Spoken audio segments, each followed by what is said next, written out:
Hi everybody, this is Patrick from DoggieDashboard. Today I'm going to show you how the DoggieDashboard notifications feature works. So these notifications here are just that, notifications sent to you by DoggieDashboard when certain things happen inside of your account. These tend to be things like when someone submits your new client form, when someone requests an appointment, or when someone signs one of your waivers. You'll also get an email for these actions, but these notifications are shown in your dashboard. And you can go to the dashboard right up here when it's blinking, click there, it takes you to your notifications dashboard. So let's just do a full scenario where a client submits your new client form, and then we're going to send them a waiver to sign, and then they're going to request an appointment, and you'll see how it all works out. So we'll go to the new client registration form here. So we're going to pretend we're a fake client for this business. And it says, please fill out the form below to the best of your ability. We'll send you a waiver to sign once we confirm your information. This message here you can set up in the customization settings for the new client form. So let's just make up a name. We'll do Bob, and the last name will be Anderson. We'll do a fake phone number, and we'll do bobanderson@example.com. We could fill out all the extra information if we're not going to. The dog is going to be Dutch's. We'll call him Dutch. It's going to be a collie, and we will do a neutered male. He's brindle, and the date of birth, let's say he was born on the 1st of October. And it says, please include the first 3 vaccines if you know them. Oh, we actually do know our vaccines. So we say the first one is January 9th, DPP. That's going to be February 10th expiration, and Bordetella is going to be April 1st. We're not going to upload a picture or a proof of vaccine, but we could. Let's just submit this right away. So we're imagining we are, excuse me, we are Bob Anderson submitting this form for your business. So the form is submitted. This email gets sent to your inbox, but we don't care about that. You're going to see that in your inbox. Bob sees this page saying that the intake form was submitted, so we're all set there. And so now if we go back to the notifications and refresh it, there we go. The new notification just came in. Bob Anderson submitted a new client registration form with one pet Dutch. So we're going to click Take Action here. We could click Status Edit here and add something. You could say he is already in database, create appointment manually. Something like that. Whatever you want to do, you can save that there. Or you could say missing info. Maybe missing info. Need to ask for emergency contact when he shows up. Whatever you want, you can fill in there. It just gets a little status for you, or you can just go like this to erase it. So we're going to go to Take Action here.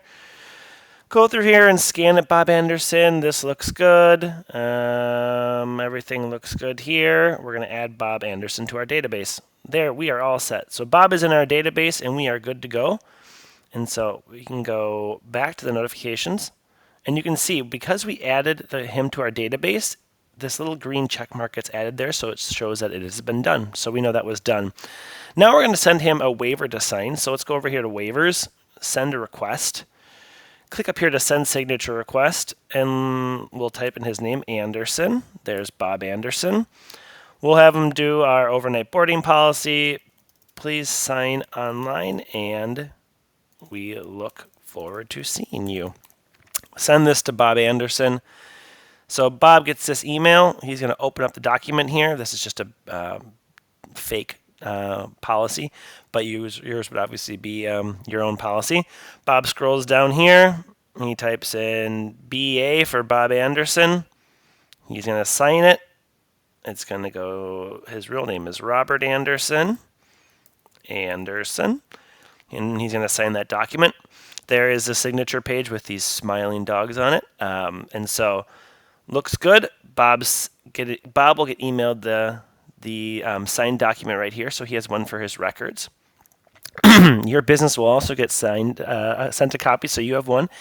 And if we go back once again to the notifications, you'll see it says Bob Anderson signed a waiver, overnight boarding policy. If we go to Take Action here, you'll see that it takes us right to Bob's profile, and here's the overnight boarding policy. Let's just click on it and verify. Here is the signed contract, Bob Anderson. We look good to go. So we are all set there. And so that's done. So we can go back to the home page, Click here. This does not get marked as done, so we will mark it as done. And you know what? We don't even need these anymore, so let's just delete these. And last but not least, let's imagine Bob requests an appointment. And so Bob's on our appointment request page here. He types in his name, he types in his phone number, and he's going to use this one, Bob Anderson at example.com. And the dog was named Dutch, and so he wants let's say he wants a night of boarding. From the 30th to the 31st, he has a Halloween party. He's going to do boarding and says, looking to drop off Dutch for a night of boarding. Bob submits this. The email that you receive comes in, so you'll get this in your inbox, but we're talking about notifications, so let's go back to the notifications, refresh it, and there it is. Bob Anderson requested an appointment for October 30th. Let's go here to take action. This takes us to the appointment request page. We can see Bob's information here that he sent in. We recognize the name Bob Anderson, but let's say this is someone that's not in your database. You could use this email form right over here and send them an email and say, thank you for your appointment request. Could you please fill out this new client form so we have your data? Send that to them. Let's imagine Bob isn't a client. We'd say, hi, Bob. We notice you are not a client. Please submit our new client form so we can add your appointment. Typing too fast today. Thanks, Patrick. Add your appointment. So let's say we do this, send this email to Bob. Bob gets this email and goes, okay, and he goes to your new client form and submits it. But that's just that's something you can do if you don't recognize this name as a current client. We do recognize that name as a current client, and so we're just going to click here. It's going to create an appointment for this request. So it should pre-fill this. October 30th, 1 p.m. Looks good. And then October 31st, 5:30 a.m. That sounds good as well. We're going to type in his name here, Anderson, and find Dutch and Bob Anderson. We want to do boarding. Let's see if we have a boarding one here. We do not, so we'll keep that there. We'll just do custom, and we'll type in boarding. And there we go. Dutch comes in at 1 p.m. on Wednesday, October 30th, and leaves at Thursday, October 31st at 5:30 a.m. And we're all good to go. And now if we go here and mark this appointment request as finished, it's going to make a little green check there. And if we go back to the notifications, you'll see that there's a green check next to the appointment request. So that is how you use DoggieDashboard notifications. You'll see some other uses of notifications as you start using the software, but this gives you a good idea of how to get started. If you have any questions, info@DoggieDashboard.com. Otherwise, have a great day.